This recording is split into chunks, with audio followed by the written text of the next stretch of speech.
Today we're going to be looking at the new M Series irons from Mizuno. I'm going to tell you everything you need to know about the M Series. And what does the M stand for? In the first place, it is modern. It's a little bit of classic Mizuno with a little bit of tech inspiration. So talking technology, let's take a look at both of these irons and tell you what is packed in this new M Series. So the M13, this is the iron that is replacing the 243, the iron that had the little cavity back. In the irons 4 to 8, we see a two-piece construction. We see the chromoly face, neck, and top line part with a stainless steel back part. When you get into 9 down to gap wedge, we are seeing a 1025 HD forged stainless steel one-piece iron. That's more for ultimate feedback and ultimate control over those scoring irons. Now the story lies a little bit more in the 4 and 5 iron when we get into the M13. Their idea is they want to boost COR. So to do that, what they have done is introduce the contoured ellipse core area technology, which essentially is down at the bottom of the iron in here is like a little slot. So any shot in that 4 and the 5 iron that isn't quite struck and we're trying to get it launched a little bit higher, that's where that technology comes in, helps launch the ball a little bit higher and boosts the ball speed as well on those off-centered hits. When we go down into 6 all the way down to 8 iron, we don't see that. They just have the micro slot in there, so they haven't got the core area technology in there, because in those irons that you're probably not looking for that extra launch, that little bit of extra forgiveness. You're probably a player who can already manage that. It's just those slightly longer irons where you want it to help you out. Now I mentioned the 243 had that slight cavity to it. The M13 has the cavity, but they have an ABS backplate on here. That basically gives it a hollow-bodied look, but with the true feel and play of a cavity back iron. It also has been put in there to help with the acoustics of the club. A lot of what Mizuno have done throughout the lineup this year, whether it be putter, irons, driver, there's been a lot of feedback from tour players about acoustics and trying to get that sound that you want. You don't want it too tinny, pingy, or dead or dull. A lot of the design has all gone into the acoustics of the golf club as well, but it just gives it that sort of one-piece hollow body look with that little ABS backplate in there. One of the other things that differs from the M15s is the triple cut sole. So essentially in this, what you're getting is a sole that almost looks like it's going to be a bit unforgiving, but gives you more forgiveness. It's able to ride the turf and get better turf interaction, so when you're going down, compressing your irons, it helps you out and gets it coming back out of the turf, especially on those longer irons. If you're not someone like the S3 or S1 player who's really in control of their low point, got a lot of club head speed and isn't worried about, the sole on this is just going to help you just get it out of the ground a little bit more. Now in these, and when we get to the M15, you'll see some slight difference here, and especially when we get into data in a moment, you'll see these differences starting to come. But when we talk of lofts as well, we see that the 4 iron in this club is 22 degrees, the 7 iron being 32, and the pitching wedge 44, so a little bit closer to what we would call, air quote, traditional lofts. As where when we look at the M15 lofts in a moment, you'll notice something a little bit different about those. So the M15, this is the 245 replacement. M13's 243, this is the 245, 245 being that hollowed body design. And this is aimed at that player that is looking for a little bit more forgiveness. You get the classic looks of the Mizuno, it almost looks a bit S1-like, but what it does is just offer that little bit more forgiveness in off-centered hits, in ball speed, in launch, while still offering that clean classic Mizuno look.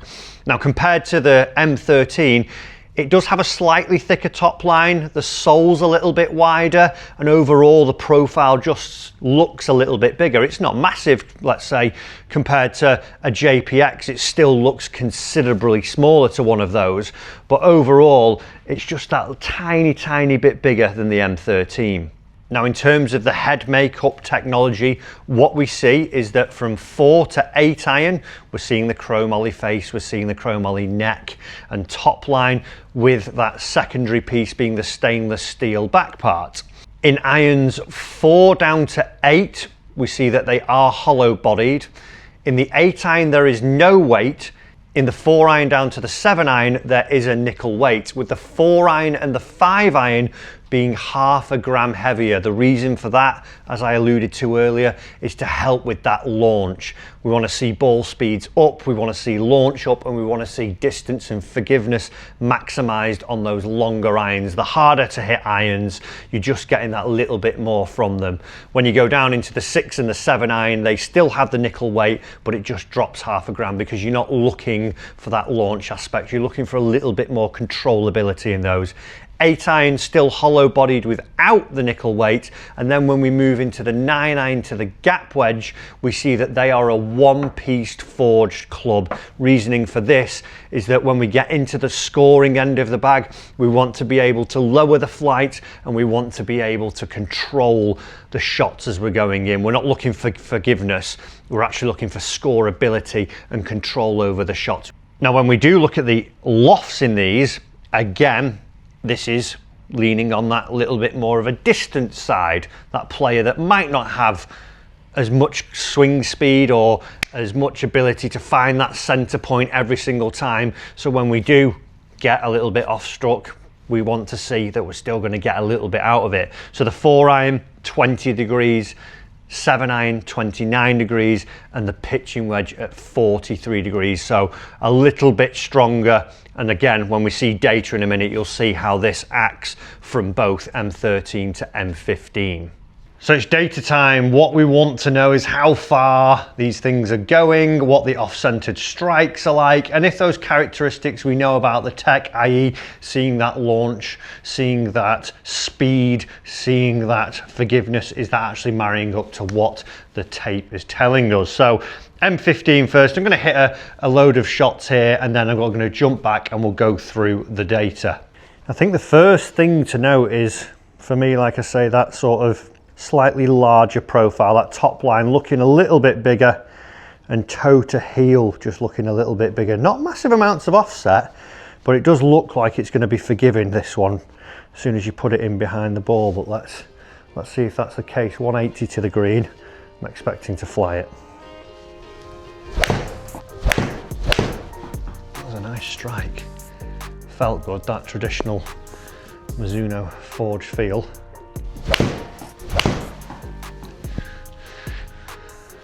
Good start. So let's hit the 13s. Looks cleaner to me. It's the top line on this one that really does it. It doesn't look as rounded at the toe, and it looks a lot cleaner at the top line, a lot thinner. That's more my cup of tea, that. Definitely feels and looks that it's popping a bit higher. Do remember that this is a weaker loft, so it's got 3 degrees more loft than what that 7 iron has got on the 15s. Longer iron time, so these ones, we see that nickel weighting in the M15, and we see a stronger loft. It's like a slimmed down fly high to me, this what it looks like. Obviously colour's different. You can see that thicker top line, but it does inspire a bit of confidence. Let's see if it launches and goes.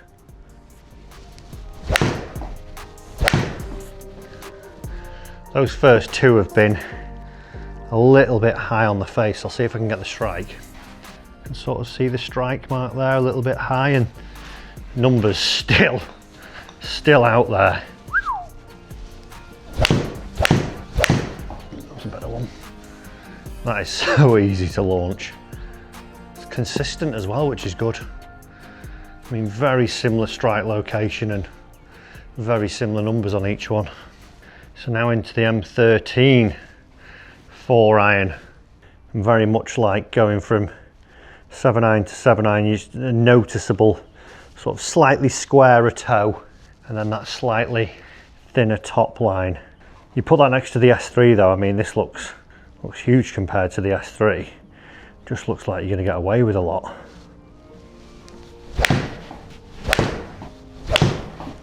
that'll be an interesting one because I nearly missed it. Yeah, I think any club with that is going to drop out. Again, this one, slightly less loft. Feels like it's launching, it doesn't feel as powerful as that M15. Feels good when you get it. Looks better, but it's definitely not as playable in terms of the forgiveness and the launch and the speed that comes off. You've got to be a little bit more on your game for this. But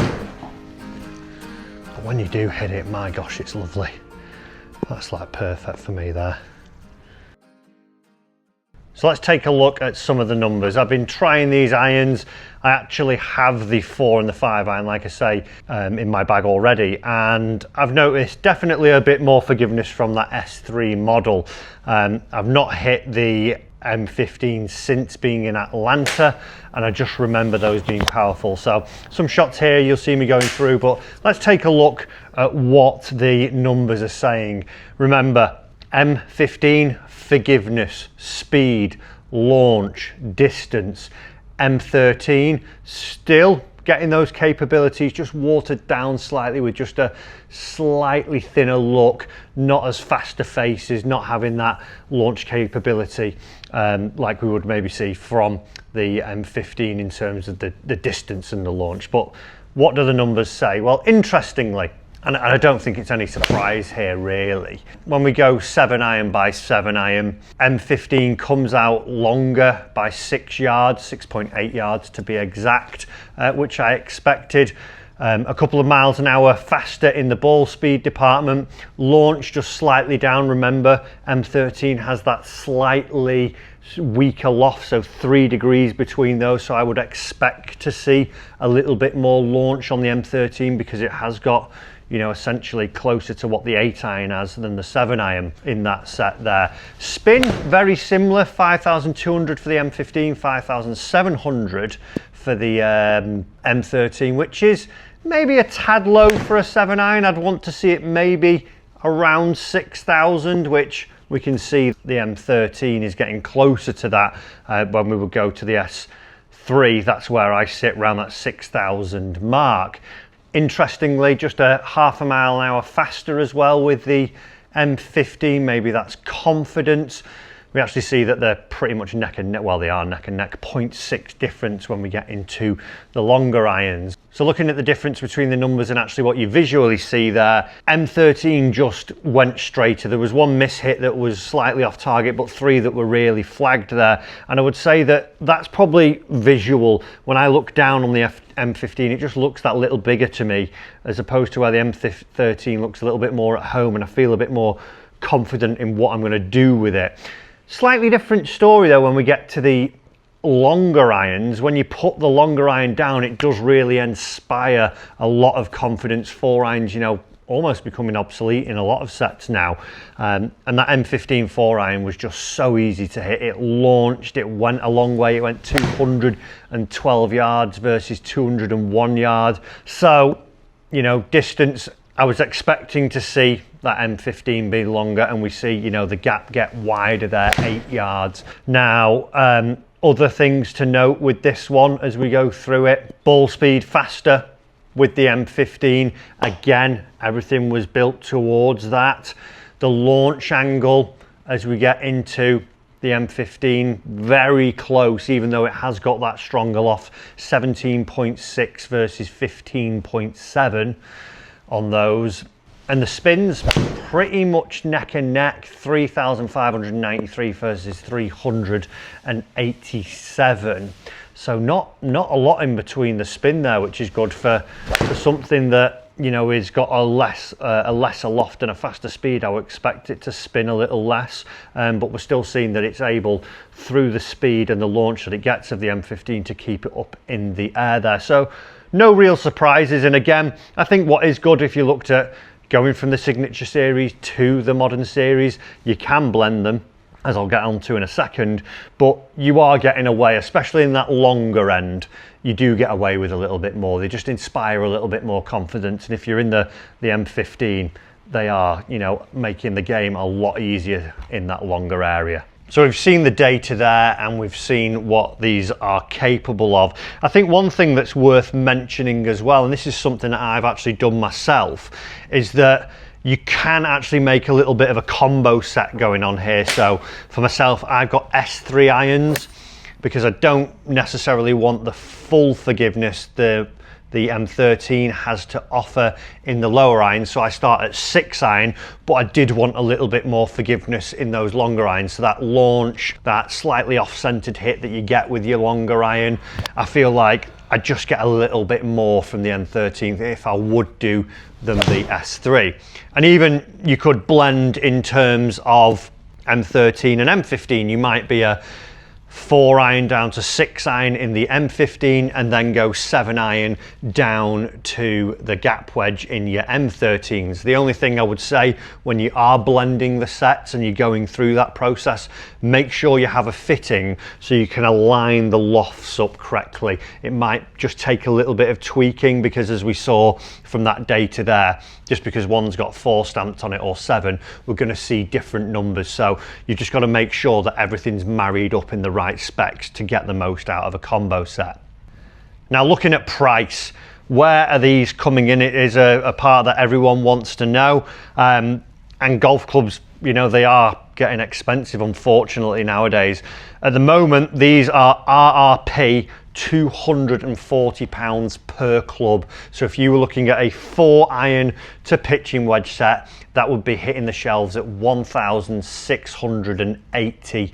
I would say that's on the higher end of the other competitors, but I would say probably Mizuno have got that reputation for better irons. And I would probably think that we see them actually in stores more around the 1499 price point, which will be more in line with everyone else, I would hesitate a guess at. But who knows, we'll see what the retailers have to do with that one.